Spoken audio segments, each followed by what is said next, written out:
Welcome, everybody, to the Grilling Truth on the Grilling Truth Sports Network. We are Survive in Advance. We are recapping last night's dominant win by the UCONN Huskies over the Purdue Boilermakers.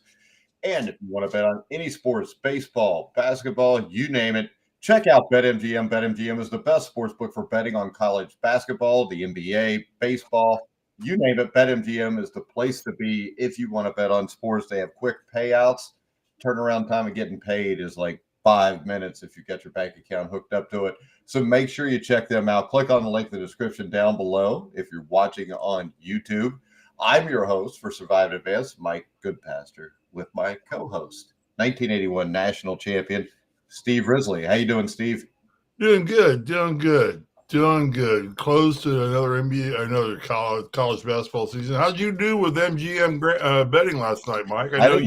I know you had some bets placed on this game. I hit on Braden Smith scoring more than 10.5 points, and then I gave it back by betting on Purdue. But I bet on Purdue straight up to win because I'm up like $1,200 on the tournament. I figured I'll throw $50, try to win 130, but came up short. You live and you learn. And I can tell you this UConn team, they're as good as any team I've seen in a long time. They won its 6th national championship in program history. That's all in a 25-year span. They're second in a row on Monday night, the first team to do that since the Florida Gators 2006-2007. I mean, they were dominant. They beat a number 1 seed in Purdue, who had the best player in the country in Zachedey. They're the first team to repeat as national champions, as I said, in almost 20 years. They're going to go for 3 next year, which nobody's done since UCLA won 7 in a row from the late 60s into the early 70s. And Purdue held serve early, Steve, but the part of the game where I thought Purdue was screwed was actually really early on when they threw the ball into the post to Zach Edey for the first time, and Edey did his little right-handed hook shot, and he kind of bumped into Klingon, and instead of just going up and making the shot, he kind of went backwards while he shot the ball, and the shot came up short. And right there, I'm thinking he's met his match because we saw Indiana upset Purdue twice last year by letting Zach Edey have what he wanted. Last night, UConn played the same way. They stretched out. They defended the perimeter first. They played Edey one-on-one. The issue is this, though. UConn has a guy in Klingon and the Sampson kid. I mean, they had 3 guys that basically guarded him one-on-one. They were all physical with him. And yes, he scored 37 of the 60 points for Purdue, which is another issue we'll get to in a minute. But those points were hard to get for him. He did not have a field day against these guys. And he got them all in foul trouble. And it didn't matter because they imposed their will on even Zach Edey last night, I thought. Yeah, I think everything that you said, I don't want to repeat it because I have the exact same sentiment that you do. Adding on to it, what I really appreciated was I thought the refs let the guys play in this game. I think that there was only I think Purdue went to the free throw line 15 times, UConn 11 times. I mean, in a championship game, what that just tells me there were not a lot of ticky-tack fouls. They let them play, and I think that worked against Purdue. As you said, it allowed UConn to gang up and rough up Edey, and Edey showed his true colors. He came through with 37 points against a stifling defense, so it tells you how good a player that young man is, and I think his stock went up in the NBA. He's got some work he's got to do, but that's not our decision right now. We're talking about the game. But everything you said, add on to it, the fact that the refs let these guys play and did not protect Edey more, and Edey, if there was a more tightly called game, could have easily ended up with 50 points easily. Getting more at the free throw line. But I thought Edey handled it well. I thought Purdue or UConn did a great job of collapsing, yet not giving things up. I think Purdue shot only, 14% from the three-point line. Yeah, they were 1 for 7. As we talked last night, if they were going to win the game, they were going to have to hit double digits and threes, and they couldn't even get double-digit attempts up. Yeah, they did not do that. 3 points for Purdue. They were only, as a team, Well, yeah, 1 for 7, as you said, 14%. And we both pointed that out, that was not going to get it done for Purdue to have a chance here, allowing them only really to put one other player in double figures besides Edey. And I don't think you can win a championship game when you have one player account for over 60% of your offensive output. You can, but he better score 70 points. Yeah. And had this game been called tighter, and I'm not knocking it because this was, my wife looked at me and said, Steve, this is a game you would love to have played in because they're letting him go. And you say you're exactly right. I'd have had a fun and a field day in a game like this because they just let him go. So, statistically, we can talk stats and break it all down. Well, I mean, the thing here that stands out to me, Steve, is, and I said it yesterday, I don't know why I bet against what I said, but UConn is a team that has no weaknesses. When you look at the stat sheet, the things that I always look at first are free throw percentage, 81.8. I look at assist, 18 assists to Purdue's 8 assists. Turnovers, 8 turnovers. Purdue 9 points turnovers. off transition, bench points. Yeah, you can go down through the entire stat sheet and see. I think Purdue scored 0 fast break points. Well, how about this? UConn outscored Purdue in the post. I mean, they outscored them 44-40. Yeah, but that shows the depth of Purdue. It's really funny because as I was thinking last night, kind of looking at things over and getting a stat sheet, I thought, I went into this whole tournament thinking, man, there's just not a clear-cut favorite here this year. It's kind of fun because there's not one, team like Kentucky was a few years ago undefeated, or one team who's just dominated all year long. And it comes out now in the championship game that there was one clear-cut team that was just head and shoulders above, better than anybody else. And good. Well, and the thing is this: UConn had a lot of single injuries where they would have Clingan was down for a certain amount of time, Newton was down during the season. This is a team, if they would have played the entire season completely healthy, and they may have went undefeated because I mean, because they were scary. And the outcome denied Purdue its first national title. So banners down still for the Boilermakers. They've still got nothing. And there's a lot of IU people in the state of Indiana breathing a huge sigh of relief. I was cheering for Purdue, but I was rooting for Purdue big time. This is the thing, though. When you see the video feed of Mackey Arena before the game, was great. And no, I mean, did you see the one where they would do their little cheers, and at the end they would chant "IU sucks"? Oh no, I did not see that. They threw that in there again, which. Well, that's just that's just rivalry. Well, I don't mind that. That's just the fun of the rivalry between Indiana and Purdue. Well, and I think this. I think what we saw last night with Danny Hurley, who was a great basketball coach. I mean, the thing you saw about him in the first half, there was a lot of nervousness from his team and him, and you could tell that because the team kind of feeds off of what Coach Hurley does. And if you watched in the first half, Coach Hurley looked like a raving lunatic. He got a T for being too far out on the court. And in the second half, though, it was like they had everything figured out. He was relaxed on the sideline. He just let them play. And I'll say this again.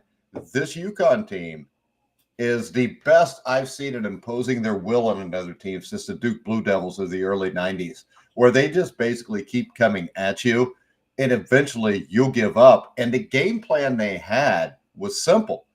Don't let anybody other than Edey beat them. Edey finished with 37 points. Braden Smith was the only other player to score in double figures with 12 points. And the Boilermakers have one of the top 3-point shooting teams in the country. And they only had a couple wide open opportunities. And UConn elected to guard Edey man-to-man with Clingan. They rarely sent double teams at him. And Purdue finished 1 of 7 from behind the arc. And that performance hindered any chance at a win here. Edey got Clingan and backup forward Hassan Dara in foul trouble. He got the Sampson kid in foul trouble. I think Sampson fouled out. It didn't matter because they stuck to the plan no matter what happened, and it worked. And Danny Hurley's game plan and Danny Hurley's ability to recruit guys from the portal and to recruit guys from high school is why they are the best team. And he is the best coach in the country right now. And all the Kentucky fans out there that are dreaming that they can throw $50 million at him, I don't think you're getting Danny Hurley out of UConn. Why would you want to leave UConn? UConn is the best basketball program in the country for this entire century. They've won 5 national championships in this century. Kentucky is not a better job than UConn.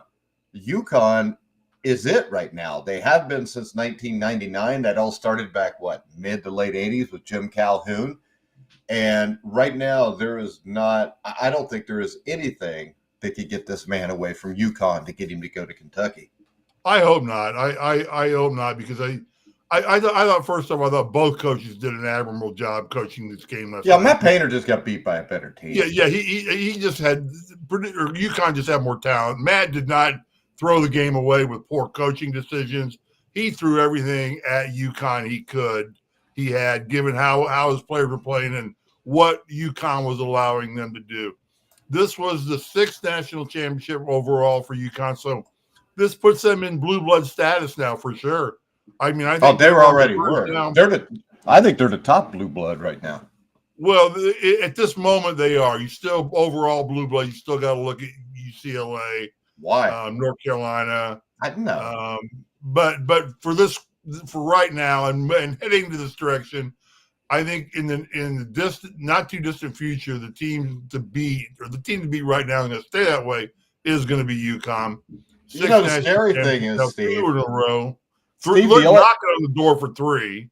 Steve, the only thing that's scary here is the only team that's won more national championships in the last 25 years is their women's program, which has won 10. I mean, they got 16 in 25 years.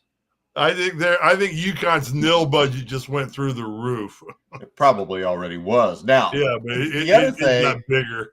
The stat that really stood out to me, Steve, is on UConn's, over the last 2 years, incredible 12-game run of NCAA tournament dominance. They've won every game by double digits. But the statistic that stands out to me, in those 12 games, the Huskies have trailed for a total of 53 seconds in the second half. Yeah, that's right. Less than 1 minute of playing from behind out of 240 second-half minutes played. And 38 of those seconds were against St. Mary's in the second round of the 2023 tournament. Another 15 were against Iona in the first round.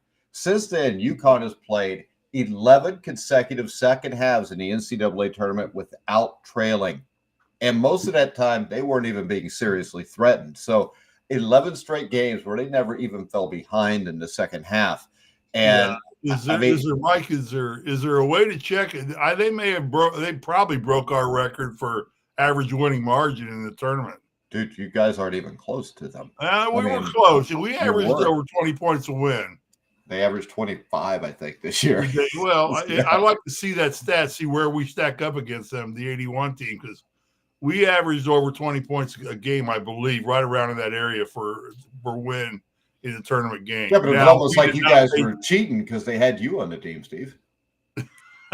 That kept us below 20. Yeah, I mean, hell, if they would have Ted Kitchell didn't get in foul trouble, y'all beat North Carolina by 25, probably. 25, not 13, exactly. It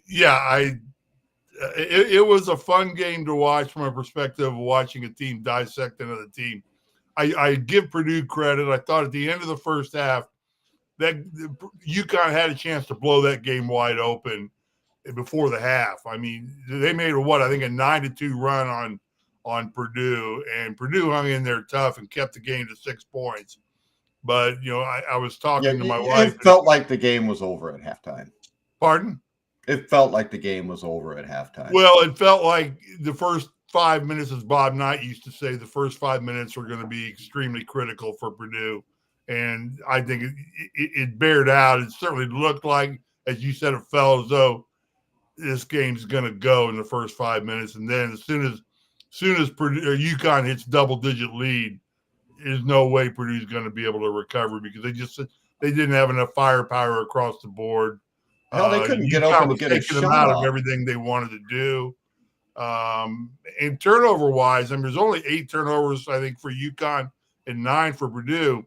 So that there weren't a lot of turnovers in this game. I mean, this was just a case of a man playing against a child, and everybody performing to the best of their abilities. It's And just clearly the one team scary had much thing, better abilities. the scary thing about that, Steve, is Yeah. Purdue looked like men playing against children all season long. Yeah, they did. And that's how That good tells you, UConn yeah. is. I Yeah. mean, and if you look at this, my only issue with last night was the most outstanding player of the tournament was Newton. And Yeah. my problem with that is there is no way Zachedey should not have gotten this award. Right. Newton was great against Purdue. So let's just call it MVP of the national championship game. He had 20 points, 5 rebounds, 7 assists. But he was pretty average on Saturday against Alabama. You know, his line was 12 points on 11 for 4 or 4 for 11 shooting, 9 assists. And when you look at the 2 games that Edey played in the Final Four, he totaled 57 points, 22 rebounds, 4 assists, 4 block shots. You know, he was dominant. And I know this award, when we were growing up, like in the 70s, early 80s, you would see guys win it for being the best player in the tournament. But the last time a guy who didn't win in March Madness won the most outstanding player was 1983. That's not the case anymore. And now it is basically just whoever plays the best in the championship game. So they need to change it to that because Zach Edey has been as dominant as any big man that we've seen since what? Hakeem Olajuwon, Patrick Ewing, guys like that. I can't think of anybody else that comes to mind, and that tells me something right there. As much as I watch the championship series and the dance every year, I cannot think of a player since Olajuwon, Ewing, as you said, those guys back then that were just that dominant a player. Sampson back in his day for Virginia back in '81 when we won it. There just was nobody. So yeah, Edey definitely.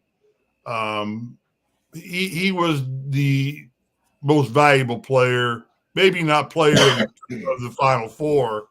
And I think they threw that at Newton because Newton led the UConn in scoring. I can't.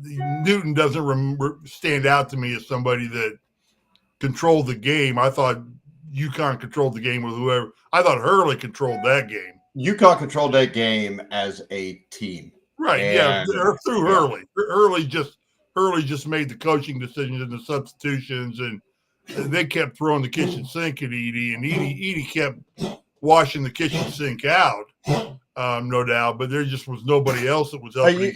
You guys had the 3rd largest points per victory in the tournament because actually the Huskies completed another historic run. It says here UConn became the 2nd school joining UCLA to win back-to-back titles with every game won by at least 15 points. Steve, I would like to bring this up to you. You would be the 3rd team if you wouldn't have missed the 2 damn free throws in that 1981 national championship game. Oh, you're kidding. Yes, if you'd have hit those 2 free, because you missed one at the end and you missed one, I think, towards the start. You're 3rd, but you would have been tied for 1st if your ass would have just made 2 more free throws in that national championship game in 1981. Hey, sometimes getting a bronze medal and getting a medal in the Olympics is pretty damn good. It's really not, Steve. I mean, it's 2 free throws. We've talked about this before. Your free throws percentage was not on par with what it should have been. I'm still disappointed, especially now that I see that you took this away from us. Okay. All right. So how about this? The amount of people that watched the NCAA Women's Championship game, over 18 million, Steve. Is this something that we are going to continue to see happen where the women's game outdraws the men's game? Or is this I honestly, without trying to sound biased or anything like that, I think this was a Caitlin Clark phenomena. Everybody wanted to see Caitlin Clark play.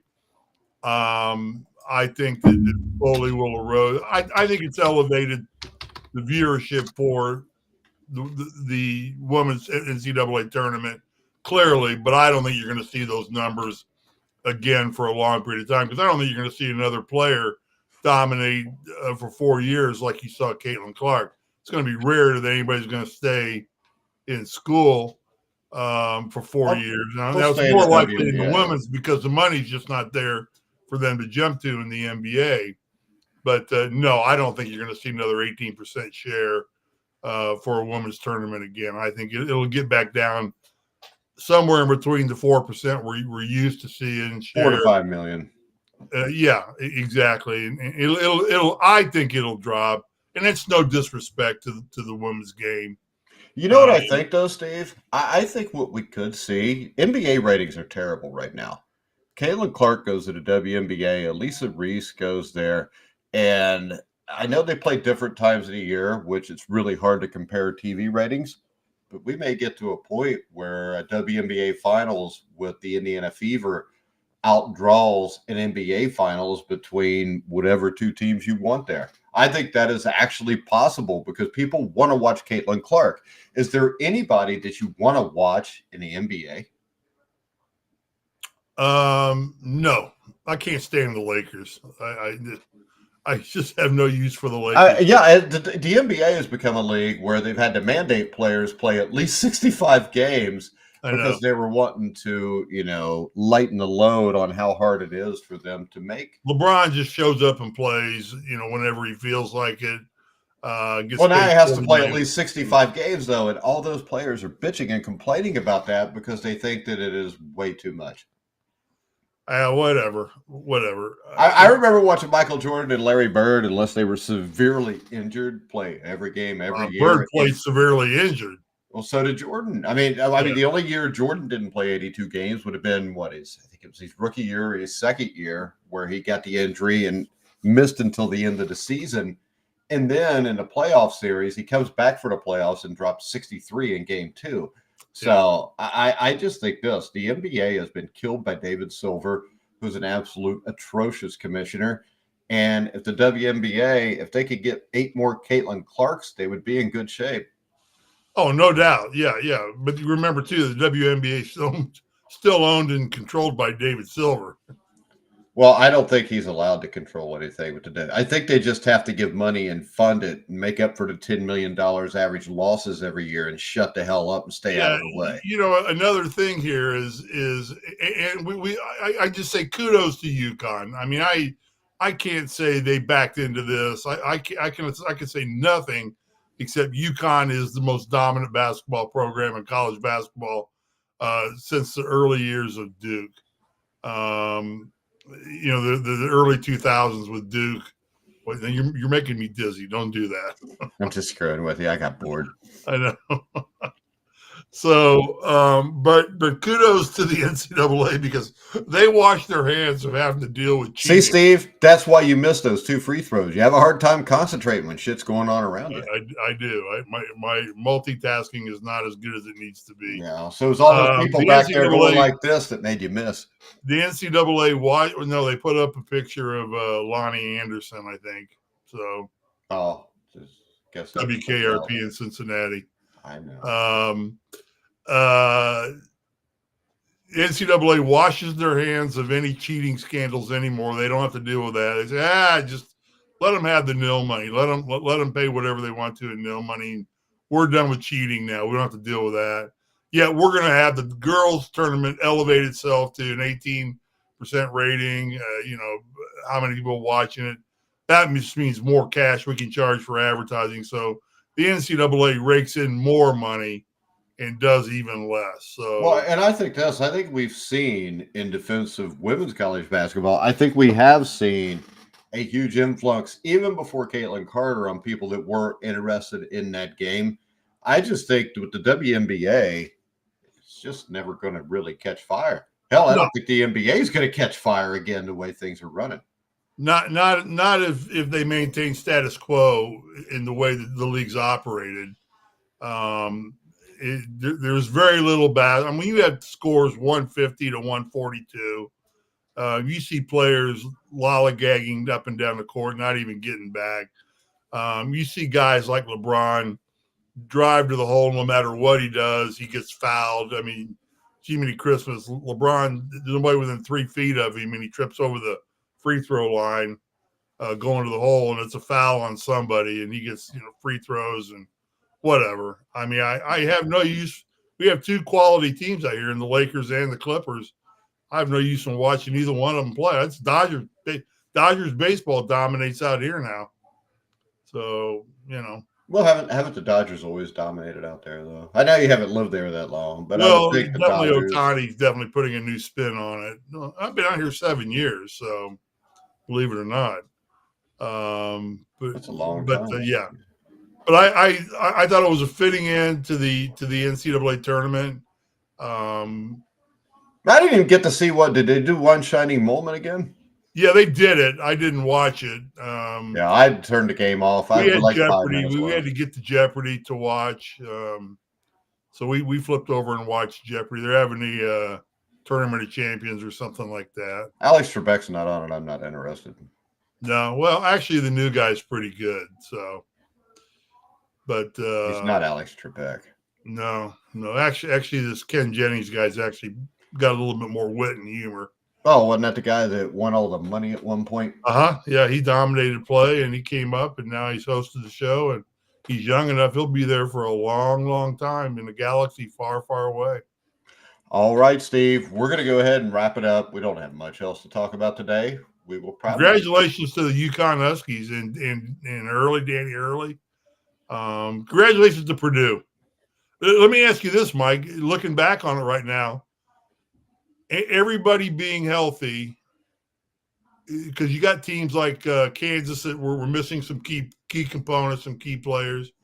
Is there anybody else that could have mounted a better charge against UConn this year? Is there anybody that could have played them tougher? I think the answer to that is obvious. Okay. The Indiana State Sycamores. There you go. I mean, there was no team. I don't know if there's been a team in the last 10 years that would have beat that team. I mean, that team defensively is so good. Offensively, any of those guys can score 20 on you. Hell, 4 of those 5 guys are going to probably play in the NBA. Probably all 4 of them start. And Zachedey is a really good player. But the fact that Klingon is 2 or 3 years younger than him, I mean, the Klingon kid, I think, will be drafted much higher than Edey. I think Edey will go in the top 20 picks. I think Klingon may go in the top 10 picks. Klingon seems to have a little bit more diverse game. He can laterally move. I mean, he can laterally move. Klingon, we even saw attempt a 3. He missed it, but it didn't look like a horrible shot, if you know what I mean, when he took it. So yeah, I don't think either team took a really bad shot in the whole tournament. Let me ask you this. Let's make one comparison, and we can end it on this. In its heyday, probably 4 or 5 years ago, UConn versus Gonzaga. Well, Gonzaga's never even won a national. UConn's never even won a national championship. Yeah, but they were a pretty good team. You talking about the year they lost? They lose in a national championship to Baylor? No, this UConn destroys anything I've seen in the last decade. For sure. I can't argue with you. I think this, if I had to write an article, which I have before, the top 10 teams in college basketball history, I think UConn would have a really good chance to make that list right now. I think it's fair. I mean, two back-to-back national championships. Well, and the thing is six overall. Where does that put them? Who's got more? UCLA, obviously. UCLA and Kentucky. I think that's it. I think how many so. Kentucky got? 7 or 6? 8. 8. Think. Yeah. What about North Carolina? How many they got? Hell, I don't know. North Carolina's 6 or 7. And Indiana's I think they're 5. tied with 3rd for somebody. You can't even bring up a school that hadn't won one in 40 years and has an idiot like Mike Woodson coaching them. Hold on a second. Now, we said we weren't going to talk about Mike Woodson today. You couldn't do it. I told you. It's like eating Lay's potato chips. You couldn't get through the game without bad. Well, I'll tell you what. If we're going to go ahead and talk about Coach Woody, I would say this. Let's give Mike a rest. Let's give him a rest. I would say this, Steve. I mean, in the first half last night, Danny Hurley walked around more and said more things than Mike Woodson did in an entire season.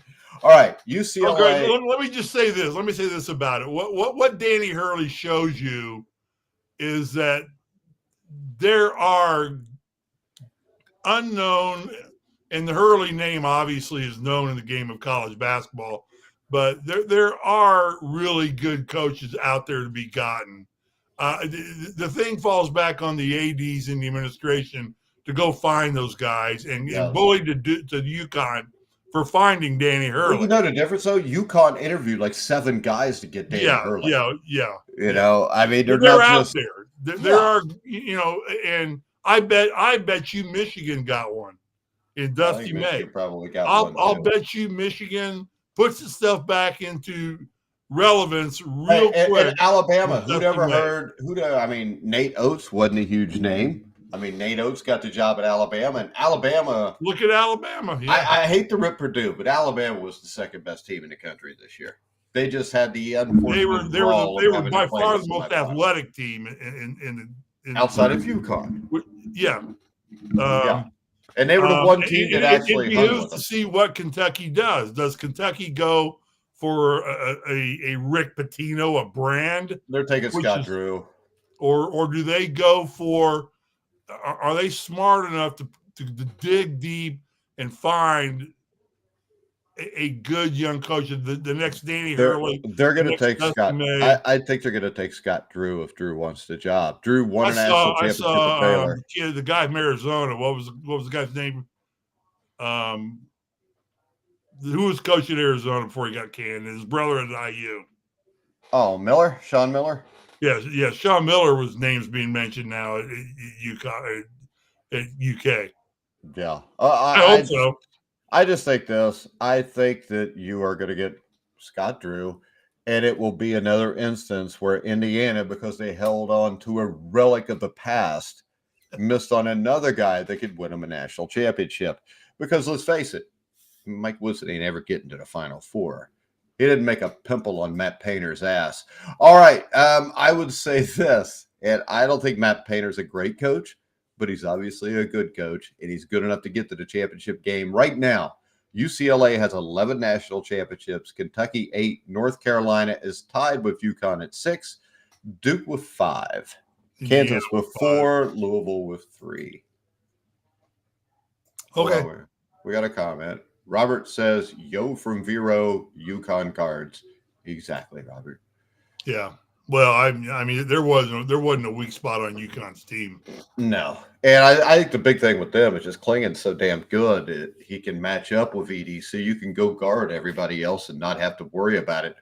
All right, guys. You can follow Steve Risley at srisley34 on Facebook or Instagram or Twitter, X, whatever they call it now. You can follow me at Grueling Truth. Make sure you go to BetMGM to bet at the best sports book out there, BetMGM. We will be back with Survive in Advance. Maybe tomorrow, Steve, if something happens that we can talk about. This 8 o'clock stuff for me's got to take a break here. Oh, you're a sissy. We'll just have to move it back to 1 then.